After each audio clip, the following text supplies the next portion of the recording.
Pandian store சீரியல்ல அடுத்த வாரத்துக்கான எபிசோடில் நம்ம பாக்கியம் இருந்துட்டு இதுக்கு எல்லாத்துக்கும் சேர்த்து இன்றைக்கே ஒரு முடிவு கட்டணும்னு சொல்லிட்டு அஞ்சலி வீட்டு முன்னாடி நின்றுக்கிட்டு பயங்கரமாக சத்தம் போடுறாங்க.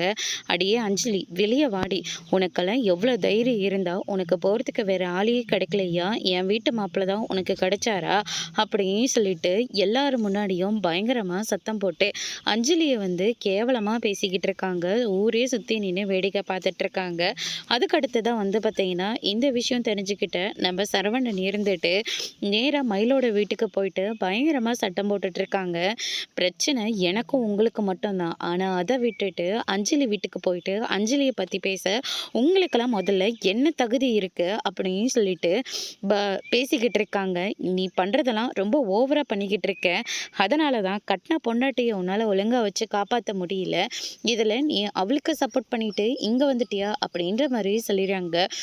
திரும்ப திரும்ப அதே வார்த்தையை பேசிட்டு இருக்கேன்னு சொல்லிட்டு கல் எடுத்து தலைமையில போட வராங்க. தங்கமயில் சமாதானம் பண்ணிட்டு இருக்காங்க. எனக்காக யார் வீட்டு முன்னாடியும் யார்கிட்டையும் போய் தேவையில்லாம பேசாதீங்க அப்படின்னு சொல்லிட்டு சத்தம் போட்டு பேசினதுனால திடீர்னு மயக்கம் கீழே விழுந்துடுறாங்க. அதனால ஹாஸ்பிட்டல்லையும் அட்மிட் பண்ணிடுறாங்க. அதுக்கடுத்துதான் இந்த வீட்லேயும் பாண்டியனோட வீட்டில் எல்லா விஷயமும் தெரிய வருது. அதனால பாண்டியன் இருந்துட்டு நீ பண்ண காரியத்தினால தங்கமயில் இப்போ ஹாஸ்பிட்டல் இருக்குது, போய் தங்கமயில ஒரு எட்டு பார்த்துட்டு வா போடா அப்படின்ற மாதிரி சொல்லி அனுப்பி விடுறாங்க.